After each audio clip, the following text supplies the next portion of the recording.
We had this all painted. We went to paint stripes on it, and I messed it up. I used the wrong tape, like an idiot, and I made it look pretty blotchy. It didn't come out very good at all, did it? No. Oh my goodness. The tape don't seal. No, it didn't. It was the wrong kind of tape. So I'm But sanding it those back look down, fine. which gives me an opportunity to kind of smooth it up some more. It's not that great, I'll be honest.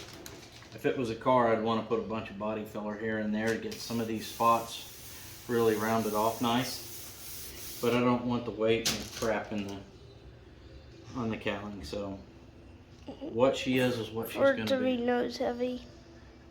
It ain't that enough that, but it just seems like body filler doesn't handle vibration well. Even a good quality body filler. I don't know, could be wrong on that. We're not body men.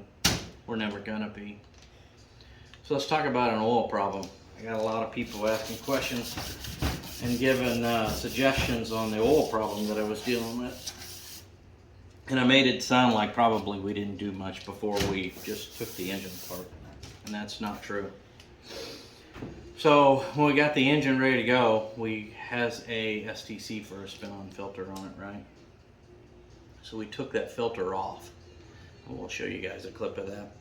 And this is something I've done in the past. Cut the tie wire off of it, spin the filter off, take you a little oil can or whatever you got handy to you.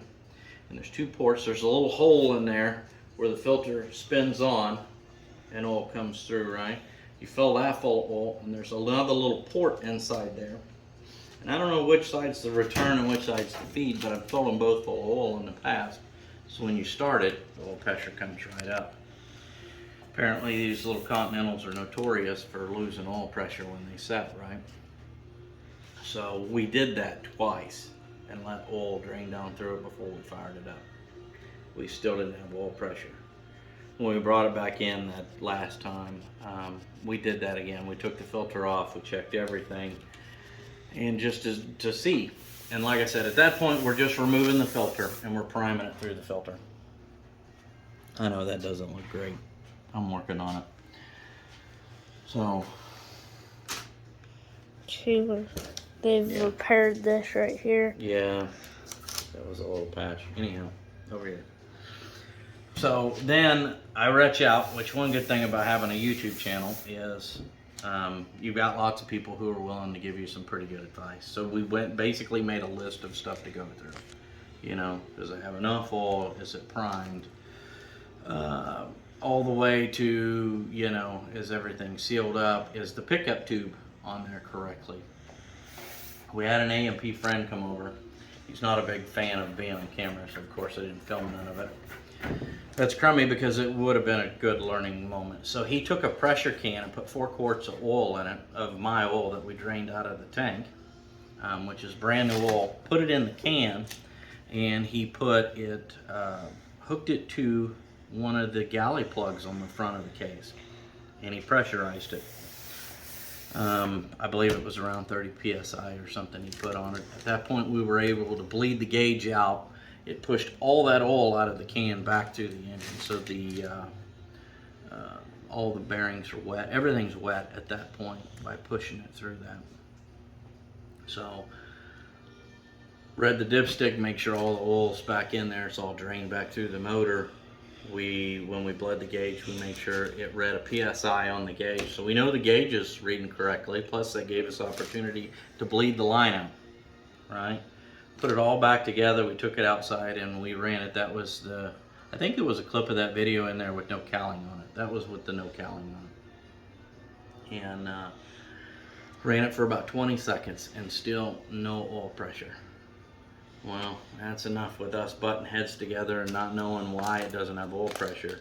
So we took it apart, and that's when we took the rear case off and exposed the oil pump on the back, which is just 2 gears that you've seen in the previous videos.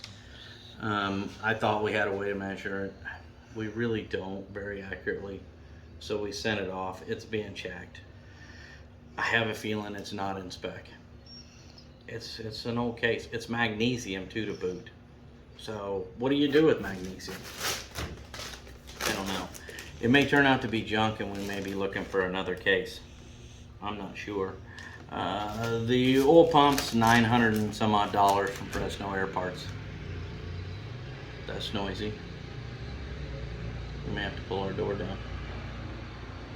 There's people working over at the hangar over there doing concrete. So, oil pumps around $900.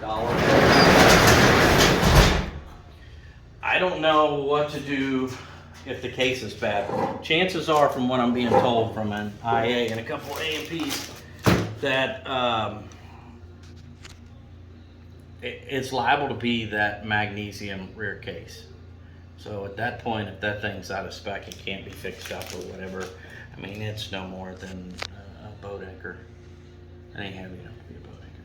It's pretty light. So I don't know. I'm still waiting to hear back on that. Hopefully that doesn't cost us a fortune and they tell us it's no good. Yeah. We've been that road on other parts before, and that's Like the crank. Yeah, we had a crank that we sent off and it was no good. But that's on a different motor. That's been a while back. We're gonna go from there. In the meantime, we have this to work on. Again, lots of practice to learn how to paint stripes, which apparently I'm not very good at. You have to repaint the silver too. Yeah, we're gonna repaint all the silver. It was probably gonna be a little too hard to clean that up without redoing the silver.